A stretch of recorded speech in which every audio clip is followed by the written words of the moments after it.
નમસ્કાર ખેડૂત મિત્રો, હું માનસી દલસાણિયા આપણી યુટ્યુબ ચેનલ કૃષિ ગીતામાં આપ સૌનું હાર્દિક સ્વાગત કરું છું।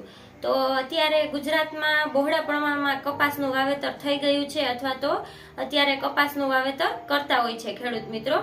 અને અત્યારે ચોમાસાની સિઝન ચાલુ થઈ ગઈ છે એટલે વરસાદ પણ હોય છે અને મજૂરોની અછત હોય અને નિંદામણ પણ ઉગી ગયું હોય તેવી પરિસ્થિતિમાં આપણે નિંદામણનો ઝડપથી કેવી રીતે તેનો નિકાલ કરી શકીએ તેના વિશે આજે આપણે આ વિડીયોમાં વાત કરશું। તો કપાસના પાકમાં ઉગતા સાંકડા અને પહોળા પાન એટલે કે ગોળ પાંદવાળા જે નિંદામણ છે તેનો આપણે તે નિંદામણનો આપણે સફાઈઓ કેવી રીતે કરી શકીએ તે દવા વિશે આજે આપણે વાત કરશું। તો ઘણા ખેડૂત મિત્રો એક પ્રકારના નિંદામણ માટે એક દવા છાંટતા હોય, ઘણા ખેડૂત મિત્રો બે દવા મિક્સ કરીને છાંટતા હોય છે અને ઘણા ખેડૂત મિત્રો નિંદામણ નાશકથી કપાસના પાકને બચાવવા માટે તેમાં ટોનિક ઉમેરતા હોય છે।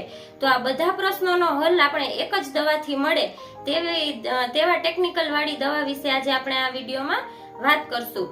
તો આજે આપણે આ વિડીયોમાં એ જોઈશું કે તેમાં કયા કયા પ્રકારના ટેકનિકલ છે, તેનું પ્રમાણ કેટલું આપણે લેવું જોઈએ, તે દવા છાંટતી વખતે કઈ કઈ કાળજી રાખવી જોઈએ અને તે દવા નિંદામણ પર કેવી રીતે અસર કરે છે તેના વિશે આપણે આ વિડીયોમાં વાત કરશું। તો વિડીયોના અંત સુધી જોડાઈ રહેજો જેથી તમને સંપૂર્ણ માહિતી મળી રહે।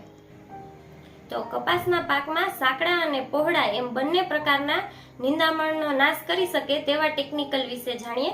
તો કે તે ટેકનિકલ છે પાયરિથિયોબેક સોડિયમ 6% પ્લસ ક્વિઝાલોફોપ ઇથાઇલ 4% MEC ફોર્મમાં આવે છે અને તે ઘણા બધા પ્રકારની કંપની બનાવતી હોય છે, જેમ કે બાયરનું ઘાસા કરીને આવે છે, પછી ધાનુકાનું ડોઝોમેક્સ કરીને આવે છે અને ગોદરેજનું હિટવીડ મેક્સ કરીને આવે છે। તો આ જે સ્ક્રીન પર તમને જે ટેકનિકલ દેખાય છે તેનો સ્ક્રીનશોટ તમે પાડી લેજો અને એ જે ટેકનિકલ છે એ ટેકનિકલની કોઈ પણ સારી કંપનીની દવા તમે નજીકના એગ્રો સેન્ટરમાંથી લઈ શકો છો। તો આ જે ટેકનિકલ વાળી દવા છે તે કપાસમાં તમામ પ્રકારના નિંદામણનો એક જ સાથે નાશ કરશે અને તે તમારા કપાસના પાકને નુકસાન પણ નહીં કરે, તેથી તમારે ટોનિક ઉમેરવાની પણ જરૂર રહેતી નથી। તો હવે આપણે તેના પ્રમાણની વાત કરીએ તો તેનું પ્રમાણ છે 450 ml પ્રતિ એકર, એટલે કે 450 ml દવા લેવાની, તેને 150 લીટર પાણીમાં મિક્સ કરી અને જે દ્રાવણ બને છે તેને આપણે 1 એકરમાં આપી શકાય છે।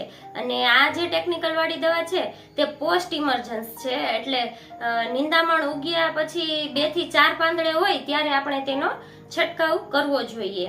તો હવે આપણે આ દવા છાંટતી વખતે કઈ કઈ વસ્તુની કાળજી રાખવી તેને વાત કરીએ। તો કે આ દવાને આપણે ભલામણ કરેલ પ્રમાણમાં જ તેનો છંટકાવ કરવાનો। બીજું એ કે આપણે આ દવાને બીજી કોઈ જંતુનાશક કે અન્ય કોઈ પણ પ્રકારની દવા સાથે મિક્સ નથી કરવાની। અને એક ખાસ ધ્યાન એ રાખવાનું કે જ્યારે જમીનમાં ભેજ હોય ત્યારે જ આપણે તેનો છંટકાવ કરવો જોઈએ, જેથી આપણને પૂરતું રિઝલ્ટ મળે છે, એટલે સૂકી જમીનમાં તેનો ઉપયોગ બિલકુલ ના કરવો જોઈએ। અને એ અત્યારે સતત વરસાદની પરિસ્થિતિ હોય એટલે વરસાદ આવતો જતો રહેતો હોય તો આપણે ખાસ એવા ટાઈમ નક્કી કરવાનો કે આપણે દવા છાંટી હોય એના 3 થી 4 કલાક સુધી પછી વરસાદ ના આવે। તો હવે જાણીએ કે આ જે દવા છે તે નિંદામણ પર કેવી રીતે અસર કરશે।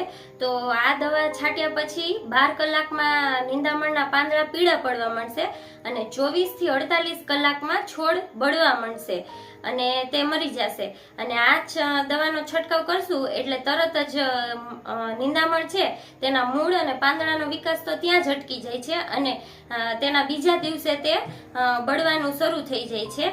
અને આ દવા છાંટી હોય ત્યારે જ અસર નથી કરતું, પરંતુ પછીથી ઉગતા નિંદામણ હોય તેના પર પણ અસર કરે છે, એટલે કે પછીથી જે ઉગે છે નિંદામણ તેના પાંદડા પીળા એક દિવસમાં લાલ પડવા માંડશે અને બીજા દિવસેથી તે છોડ સુકાવા લાગશે।